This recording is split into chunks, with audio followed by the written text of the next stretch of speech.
Fort Moultrie has one of the best collections of Civil War-era heavy artillery anywhere. The fort is home to a number of cannons, some of which are unique and have known histories from the Civil War. Fort Moultrie, of course, was the site of Fort Sullivan. In June of 1876, the British planned to attack Charleston by landing troops on the north end of Sullivan's Island, and on June 28, 1776, a British fleet attacked and bombarded Fort Sullivan. Fort Sullivan was built of sand and palmetto logs, and the spongy palmetto logs famously absorbed the cannon shot. The sand probably helped as well. An incident from the battle, Sergeant William Jasper, jumped on the parapet to replace the flag that had been shot away. It was a major victory for the Patriot forces and has given South Carolina its flag. Fort Moultrie is arranged so that you kind of time travel. You start in the early 1800s and go through the Civil War, the 1870s, the 1890s, and eventually you reach the World War II era. The earliest guns mounted in the fort are these two 32-pounders. They are a design that dates from the 1820s. These weren't originally at the fort. They came from a federal cemetery in Yorktown, Virginia, but they represent the kind of battery that Fort Moultrie was designed to mount. Even though this type of 32-pounder was obsolescent at the start of the Civil War, the type still saw plenty of use, especially in second-line roles. This 8-inch Columbiad was manufactured for the U.S. Army just before the Civil War. It was originally a smoothbore, but at some point during the war, the Confederates banded it, giving it these wrought iron reinforcing bands on the breech, and rifled it to increase its accuracy and hitting power. It may appear in this 1865 photo. There were two of this type on Sullivan's Island, and it's possible that this is the very gun still at the fort. Notice the palmetto logs in this picture. The neighboring gun is a 10-inch Confederate Columbiad manufactured at Tredegar Iron Works in 1862. The 10-inch Columbiad was one of the most common heavy guns used by the Confederacy and one of its most effective. It was mounted in relatively large numbers around Charleston. About 30 were present by 1865 and was a particular hazard to the ironclads attacking the forts of Charleston. Given that it was manufactured in 1862, it may have been present during the attack of the ironclads in April of 1863, and certainly was present for other actions. Fort Moultrie's garrison fought many actions with the U.S. Navy during the American Civil War, and on occasion exchanged fire at long range with U.S. Army positions on Morris Island. By the end of the war, while not quite a ruin, Fort Moultrie was certainly not looking its best. In the early 1870s, the U.S. Army began to repair and modernize the fort. This included mounting two 15-inch Rodman guns. The 15-inch Rodman is enormous, weighing almost 50,000 pounds. Rodman's guns, I just did a video on the Rodman system, were cooled from the inside out, allowing a much greater size than had previously been possible with cast iron. They were mounted at the fort. They could fire an up to 440-pound projectile with a 100-pound powder charge. When they were first placed at Moultrie in the 1870s, they were still very powerful guns. By the 1890s, however, they were thoroughly obsolete. They were ordered scrapped, dismounted from their carriages. One was buried on site to be discovered in the 1970s. In the 1890s, the U.S. Army built a new generation of concrete batteries at the fort, mounting steel rifles that were breech loaders and rapid firing and far more powerful. Just to the north of the fort is another battery, Battery Jasper, named after the hero of 1776. And then there's Cannon Row. Furthest from the fort is a 7-inch triple-banded Brooke rifle, one of only 3 made for the Confederacy and the only known survivor of the 3. Many may know the double-banded Brooke rifle. There is one mounted at White Point Garden in Charleston. The triple-banded rifle had the 3 reinforcing bands to allow heavier charges and heavier projectiles. The first was mounted near Fort Moultrie in the summer of 1863. It was damaged.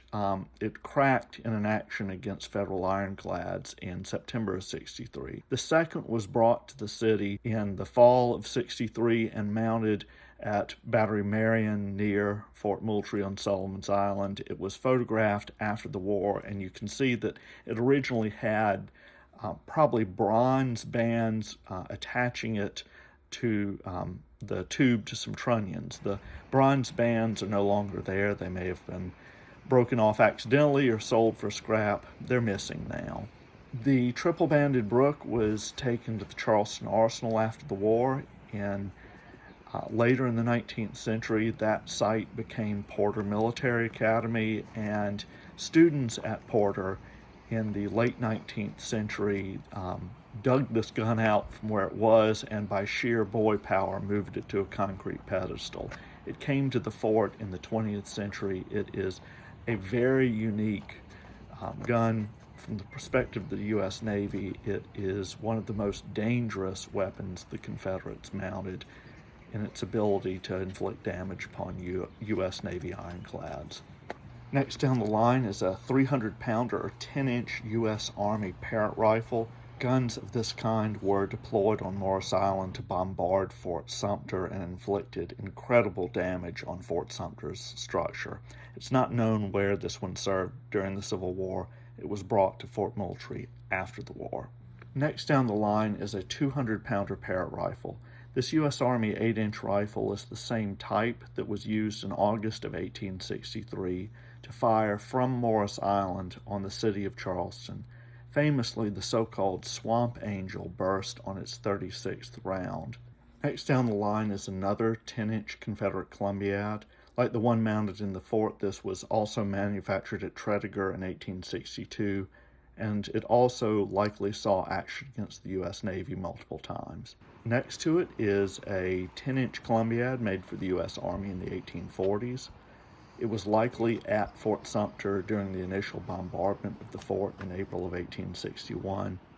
It seems to have been damaged by 1863, perhaps during the U.S. Army bombardments of Fort Sumter. General Beauregard, needing heavier ordnance to deal with U.S. Navy ironclads, took the Columbiad to the shops of J.M. Eason in Charleston, had it rifled, had a giant wrought iron band put on, and had a copper or bronze trunnion ring put on. It was mounted at Battery B later in the war and was successfully used by the Confederates. The next two are U.S. Army 10-inch Rodmans. Although similar in appearance to the Confederate 10-inch Columbiad, they were cast using Rodman's hollow core principle, making them somewhat stronger. They were brought to the fort in the 1870s along with the other guns the U.S. Army brought at the time. Like the others, they were dismounted by the 1890s and buried on site. It's possible that their carriages are now holding some of the cannons displayed at the battery in downtown Charleston. The final gun on Cannon Row is a U.S. Army 13-inch mortar. It actually came from Fort Sumter. The type is most famously known for being used in the American Civil War as the Dictator near Petersburg. The other gun that came from Fort Sumter to Fort Moultrie was eventually sent to Petersburg, where it portrays the Dictator. The other Civil War artillery piece of note at Fort Moultrie is a 12-pounder Napoleon. This is one that was manufactured in Charleston. It's only one of two surviving Charleston manufactured Napoleons, and take a look for it. It's in the movie theater in the Visitor Center. It long predates the Civil War, but this late 17th century English cannon is also displayed in the Visitor Center and represents colonial artillery that was present on the site. There are also three reproduction 18-pounders mounted in front of the fort. They represent the battery of the fort in 1776. Speaking of which, as I record this coming weekend on June 27th and 28th, 2026, there will be 250th anniversary celebrations, commemorations of the battle, of the Patriot victory there as part of our nation's larger celebration of our 250th anniversary. If you're in the Charleston area, or can be, I commend them to you. Please check out the National Park Service website for Fort Moultrie and Fort Sumter for more details on the event. It sounds like it'll be a great event. If you go, I can't make it. If you go, please send pictures. I'd love to see them.